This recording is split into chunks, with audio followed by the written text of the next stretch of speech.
요동치고 있는 대선 전국, 대선 투표일이 32일 앞으로 다가왔습니다. 네, 대선 주자를 차례로 만나보고 있는데요. 오늘은 개혁신당 이준석 후보와 함께 만납니다. 어서 오세요. 네, 안녕하세요. 후보님 일찍이 대선 예비후보 등록하고 가장 먼저 선거운동 나섰는데 이제 32일 정도 남았습니다. 당선 이외에 다른 목표는 없다 이렇게 말씀하셨는데 목표에 가까워졌다고 생각하십니까? 갈수록 이제 개혁신당과 이준석에 대한 관심이 높아지고 특히 양당의 극한 대립이 심화되면서 이번에는 그럼 새로운 선택을 해보자라는 마음이 조금씩 늘어나고 있다 이런 생각을 합니다. 다만 결심하는 데까지는 제가 동탄 선거에서도 경험했고 많은 3세대 3지역 후보들이 겪는 것처럼 내 표가 혹시 사표가 되지는 않을까 이런 걱정하시는 분도 있고 할 텐데요. 이번에 저는 완주에서 당선되는 것이 목적이고 사표는 절대 없습니다. 보태주시는 한 표 한 표가 전부 대한민국의 개혁을 향한 여러분의 의지를 보여주는 한 표일 것입니다. 예. 지금 말씀하시는 중에 잠시 대법원에서 속보가 들어왔는데요. 속보 먼저 좀 보고 가겠습니다. 대법원이 이재명 후보의 선거법 선고를 내리고 나서 하루 만에 기록을 송부했다는 소식이 조금 전에 들어왔습니다. 서울고법으로 사건 기록을 송부했고요. 파기환송심 재판부 배당 절차를 진행할 예정이다. 이런 소식이 들어왔습니다. 그리고 항소심을 심리했던 형사 6부는 파기환송심 배당에서 제외되기 때문에 이제 다른 형사 재판부로 배당이 될 걸로 보입니다. 저희가 관련해서는 조금 더 자세한 내용이 들어오면 다시 전해드리겠습니다. 후보님 그동안 선거 정말 많이 치르셨잖아요. 근데 이번 선거만큼 변수가 많은 선거도 없을 것 같아요. 조금 전 짚어봤던 어제 있었던 대법원의 파기환송심 결정 이후에 이재명 후보 이제 교체를 해야 한다는 주장을 하셨는데 구체적인 이유를 좀 들어볼게요. 이게 대법원에서 어제 유죄 취지로 파기환송을 했는데요. 그 법원조직법에 보면은 하급 법원, 그러니까 대법원 이름 판단 내리면은 고등법원은 이것에 따라서 구속되어 가지고 판단을 내려야 되는 것입니다. 그렇기 때문에 판단이 바뀔 가능성이 없습니다. 새로운 증거나 새로운 증인이 나타나지 않는 이상. 그런데 이 재판이 벌써 2년, 3년 넘게 끈 것이기 때문에 새로운 거 나올 게 없거든요. 그러면은 시간 문제라는 겁니다.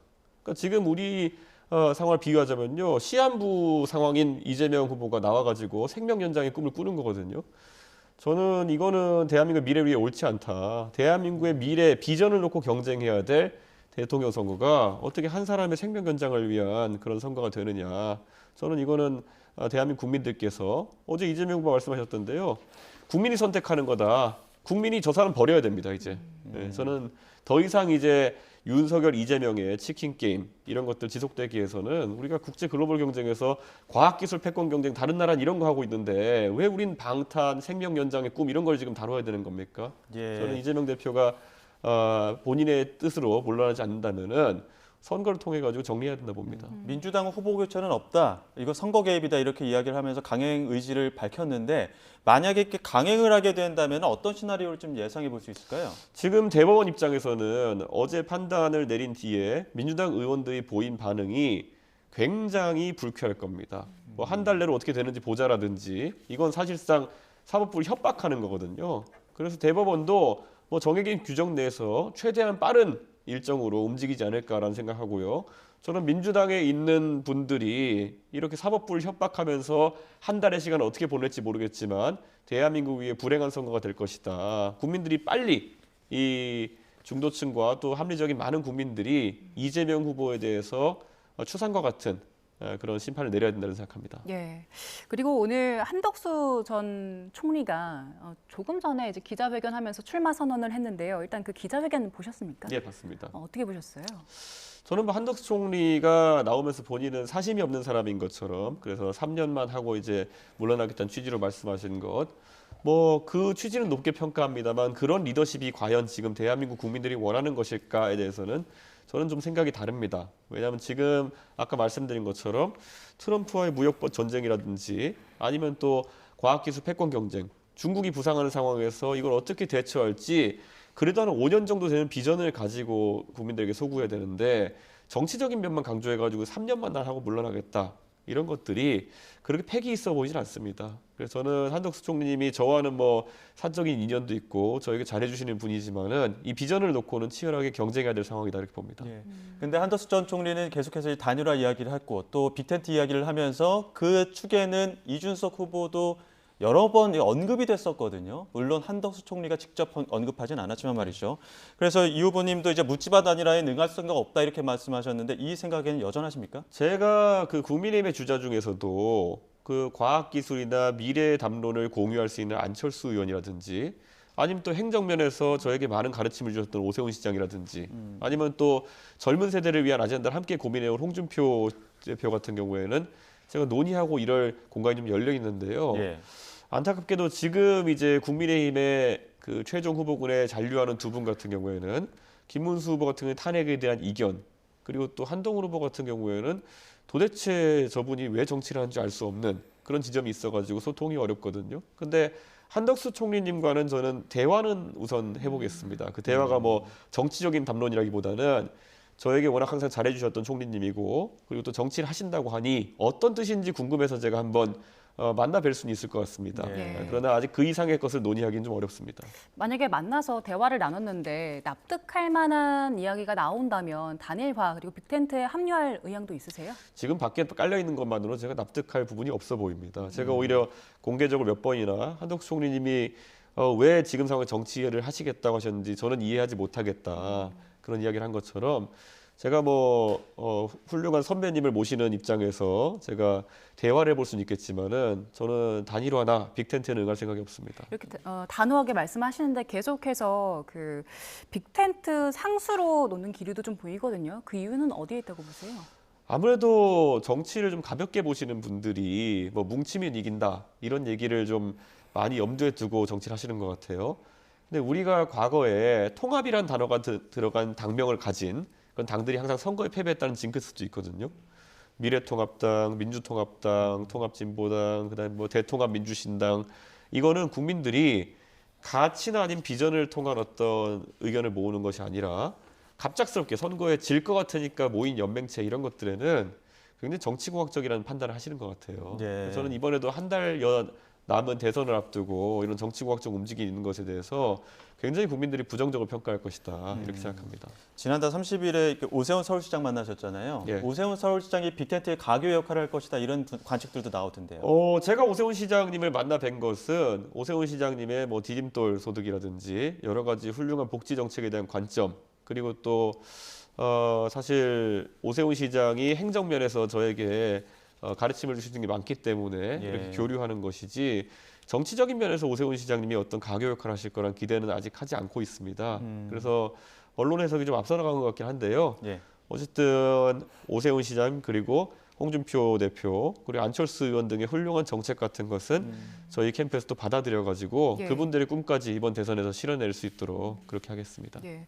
그리고 오늘 한 보도 보니까 그 친윤계로 분류되는 국민의힘 일부 의원들이 직접 연락을 해왔다 이런 보도가 있었는데 예. 사실입니까?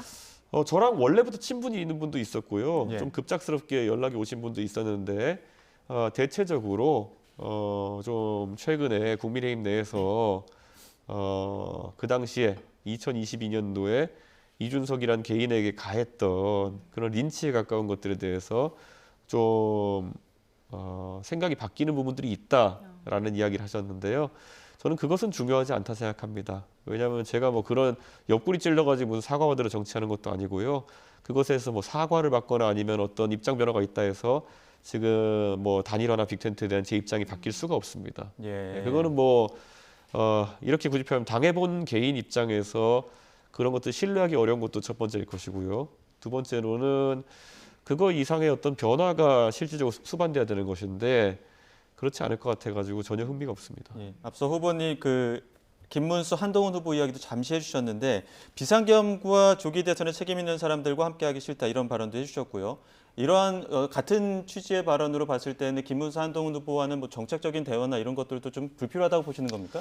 그렇죠. 저는 뭐 한동훈 후보 같은 경우에는 특히 저분이 언제부터 그렇게 윤석열 대통령에게 할 말하고 이렇게 강단 있는 정치를 했다고 사실 총선 때까지만 해도 조금 이제 뭐 해보려고 하다가 안 되니까 깨갱하고 이제 눈밭에서 90도 인사하던 게 국민들의 기억에 남아있는 모습이거든요. 그 다음에도 예를 들어 최상병 특검이라든지 국민들이 꼭 바라는 마음이 있었던 그런 주요 돌파구에서 결국엔 윤석열 대통령에 굴복하거나 아니면 윤석열 대통령의 손을 들어주면서 박정훈 대령이나 최상병의 문제라든지 이런 것들이 있어가지고 젊은 세대가 전혀 공감할 수 없는 방향으로 정치를 해오신 분이거든요. 그래서 저는 지금 와가지고 어쨌든 본인이 상대적으로 윤석열 대통령과 거리가 있어 보인다라고 주장하려고 하는 것 같은데 사실 뭐 예전에 적폐청산 수사할 때부터 윤석열 한동훈주 아닙니까? 같이 보수 진영 절단내는 수사했던 거 아닙니까? 그리고 나가지고도 윤석열 정부가 들어서자마자 2인자로 지목받아가지고 법무부 장관 하면서 다 누린 거 아닙니까? 누가 비대위원장 시켜줬습니까? 근데 그 상황에서 갑자기 상황에 따라 가지고 기회주의적으로 행동하는 것에 대해 가지고 뭐 유권자들이 어떻게 생각할지 모르겠지만은 저는 뭐 정치적으로 그런 분들과는 교류하고 싶지 않습니다. 예, 지금 대화 중에 속보가 들어와서 잠시 예. 속보 내용 좀 전하겠습니다. 정부가 오늘 임시 국무회의를 열고 어제 국회 본회의 통과한 13조 8천억 원 규모의 추경안을 심의 의결할 계획입니다. 네, 이조 대통령 권한대행의 임시 국무회의 모두 발언을 들어보겠습니다. 네, 지금부터 제20회 국무회의를 시작하겠습니다.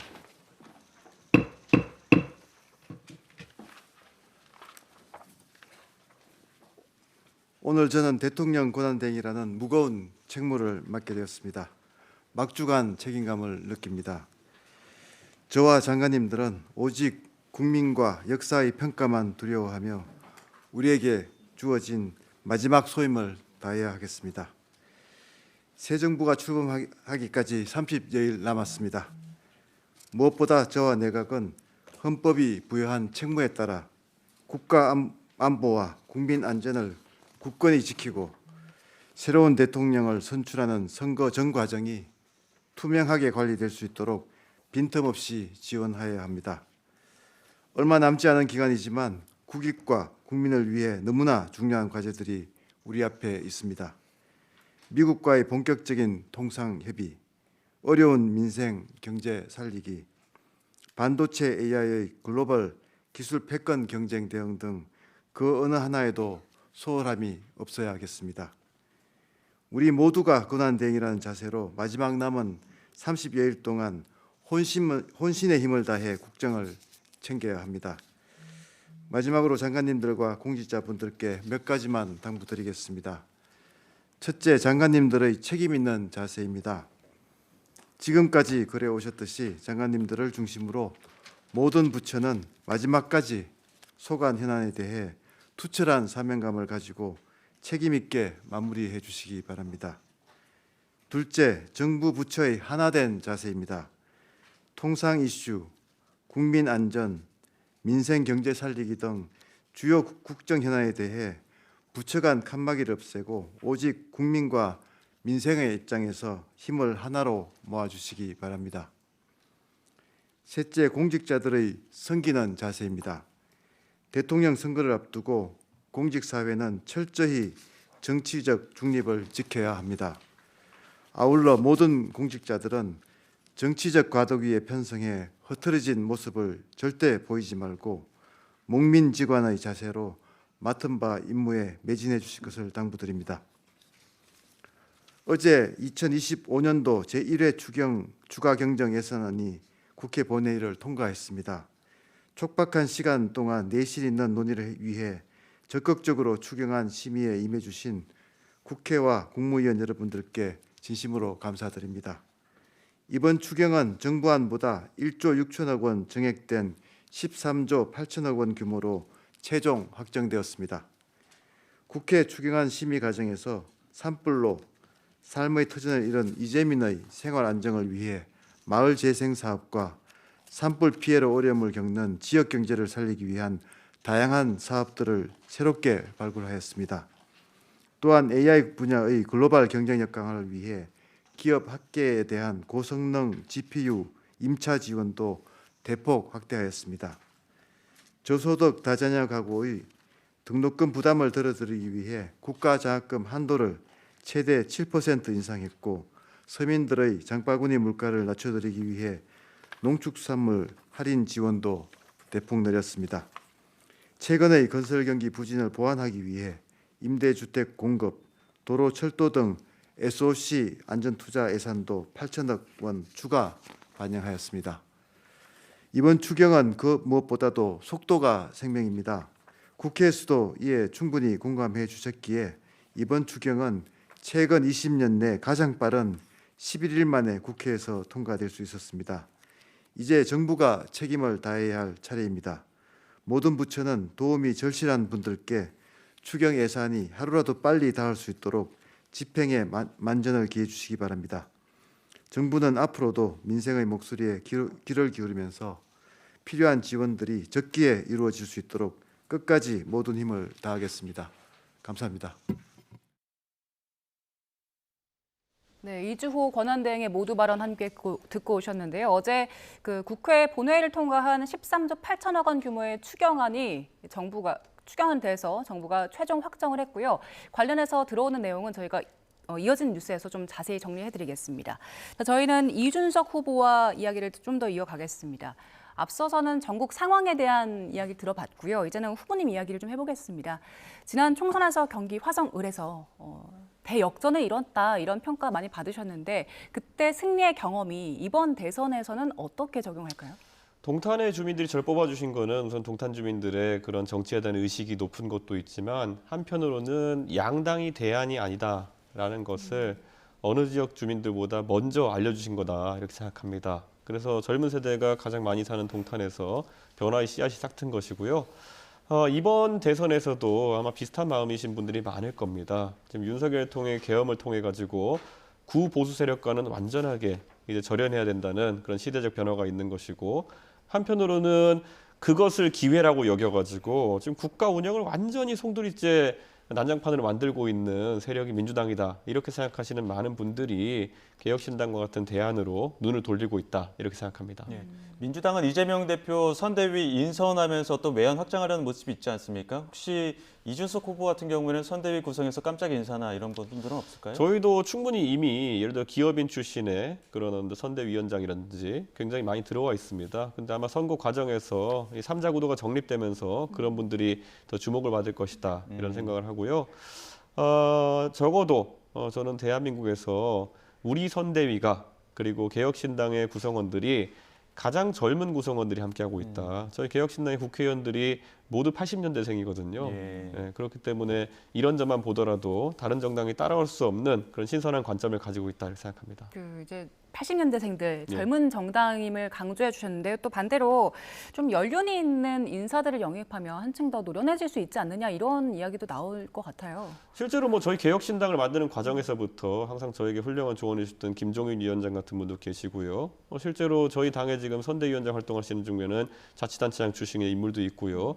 충분히 구성이 되어 있습니다. 그리고 지금 대한민국에서 부족한 것은 젊음이지 부족한 것이 원로 정치인이 아니다라는 생각을 하고 있습니다. 그렇기 때문에 특색 있는 개혁신당만의 구성으로 저희가 돌파낼 수 있다 이런 생각을 하고요. 지금 시점에서 아마 지난 선거와 마찬가지로 20대, 30대의 역할이 어느 때보다 중요할 것입니다. 가장 대한민국을 오래 지킬, 오래 살아갈 그들의 판단이 개혁신당으로 향할 때 다른 세대에서도 이제 변화가 태동할 것이라 봅니다. 네, 후보님 지난 총선에서 화성을은 이제 민주당 표밭이었지 않습니까? 예. 전통적으로 봤을 때 거기서 동탄 모델을 적용해서 승리를 하셨는데 민주당을 대하는 어떤 전략이라고 할까요? 이런 것들도 있을까요? 혹시 지금 방송 보시는 분 중에 과거 민주당을 좋아했던 이유가 노무현 대통령의 그런 결기라든지 아니면 손해보더라도 도전하는 모습이라든지 이런 것이었던 분이 있다면 과감하게 제가 한번 여쭙고 싶습니다. 지난 몇 년간의 정치 행적을 봤을 때 본인을 방탄하기 위해 가지고 노력하는 이재명 대표의 모습과 그리고 필요할 때는 아주 무모한 도전이라도 하고 권력에도 맞서고 그렇게 하는 이준석의 도전이 어느 것이 좀 더 노무현 대통령의 모습과 가까웠느냐 이런 생각을 하거든요. 동탄의 주민들은 당연히 이준석이 더 노무현 대통령의 모습과 가깝다고 생각했기 때문에 예. 동탄에 있는 그 노무현 대통령을 좋아했던 연성 민주당 지지층들이 이재명 대표가 추천한 후보가 아니라 저를 골랐던 것이라고 저는 생각합니다. 그렇기 때문에 저는 민주당이 어제 오늘 보이는 모습만 봐도요. 그런 원리 원칙 그리고 또 때로는 손해보더라도 바른 길을 가려는 모습을 보였던 그런 노무현 대통령의 모습과 많이 어긋나 있다. 뭐 때문에 그렇게 했습니까? 지금 결함이 많은 후보를 어떻게든 밀어 올려야 되는 그런 당내의 전체주의적인 분위기 때문에 그렇게 하고 있다 생각하는데요. 여기에 대해서는 오히려 과거 민주당을 좋아하셨던 아니면 노무현 대통령 같은 분을 좋아했던 분일수록 더 강하게 타박해야 된다. 그런 생각을 합니다. 저희가 앞서 그 보수 진영 쪽에서 나오는 빅텐트 쪽에서 이제 후보님에 대한 영입 이야기가 계속 흘러나온다는 얘기를 했는데 반대로 진보 진영 쪽에서 뭐 빅캠프, 빅텐트 쪽에서 얘기는 없었습니까? 저희가 이제 탄핵 국면에서 같이 범야권으로 활동했기 때문에 저도 친분이 있는 인사들이 있고 농담 삼아서라도 그런 얘기를 하시는 분들이 있긴 있었습니다만은 서로 진지하지 않게 그걸 받아들였고요. 저는 국민의힘에 있는 분들은 오히려 저랑 친분이 있는 분들이 꽤 있기 때문에 진지하게 말씀하시는 분들이 있는데요. 가장 거리감을 느끼는 것은 저에게 얘기하면서 뭐 복당이라는 표현을 쓴다든지 예, 제가 지금 이미 당을 읽어가지고 한 당의 대선 후보가 되어 있고 그리고 저는 이미 국민의힘의 당대표라는 것까지 경험하고 거기서 그들이 쫓아냈기 때문에 이런 시도를 해서 일정한 성과를 냈는데 복당이라는 표현을 쓰면서 제가 마치 그런 것을 원하고 있는데 그것을 수혜적으로 본인들이 뭐 이렇게 기회를 열어준다는 듯이 얘기한다든지 관점 차이가 아주 심각합니다. 예. 본인들이야 뭐 정치를 하면서 그런 것들이 기회로 여겨질지 모르겠으나 저는 그렇게 하고 싶은 생각이나 그렇게 될 이유가 없는 사람이거든요. 그러니까 오히려 제가 약간 대화할 때 거리감 많이 느낍니다. 관점의 차이 때문에. 예. 그 개혁신당에서 원내대표까지 하셨던 양양자 전 의원, 개혁신당 탈당하고 국민의힘에서 경선 치렀는데 개혁신당에서 경선을 좀 치렀으면 어떨까 이런 분석들도 있었거든요. 저도 그런 생각을 했는데요. 아무래도 개혁신당이라는 당에서 그 양양자 의원님이 들어오신 다음에 뭐 당원을 모집한다든지 아니면은 활발한 활동을 통해 당원들의 마음을 산다든지 이런 활동이 지난 1년 동안 준비가 되어 있는 상태는 아니셨던 것 같습니다. 그렇기 때문에 이 안에서 뭐 결과가 예측되어 있던 상황이라 생각해서 뭐 다른 본인이 조금 더 주목받을 수 있는 환경을 선택하신 것 같은데 그건 개인의 선택이고 그 전략이 옳을지는 두고 봐야 될 것 같습니다. 예. 마지막으로 그 이번 대선 상황에서 국민들께 하고 싶은 이야기 있다면 해주시죠. 저는 이번 대선이 보수와 진보의 대결로 치러져서는 굉장히 곤란하다 봅니다. 왜냐하면 그 낡은 이념의 대결이라는 것이 지난 몇 년 동안 얼마나 정치를 퇴보시켰는지 국민들이 보셨을 겁니다. 저는 선명하게 과거와 미래의 대결이 됐으면 좋겠고요. 그러면 미래를 상징하는 저 이준석이 여러분의 눈에 뜨일 것이고요. 그리고 정상과 비정상의 대결이 돼야 된다 이런 생각을 합니다. 지금까지 방탄이나 이런 것들로 정치를 어지럽힌 사람들 아니면 부정선거론 같은 음모론에 빠져가지고 정치를 망가뜨린 사람들 이런 비정상과 비상식에 해당하는 사람들이 다시 대한민국 정치를 담임하게 되면은 대한민국은 중국과의 과학기술 경쟁이나 아니면 글로벌 무역 전쟁에서 한 발짝도 앞으로 나가지 못하고 결국 퇴보하는 정체된 몇십 년을 겪게 될 것이다. 정말 절박합니다. 꼭 이번에 바꿨으면 좋겠습니다. 예, 여기서 마무리하겠습니다. 지금까지 개혁신당 이준석 대선 후보와 함께했습니다. 고맙습니다. 네, 감사합니다.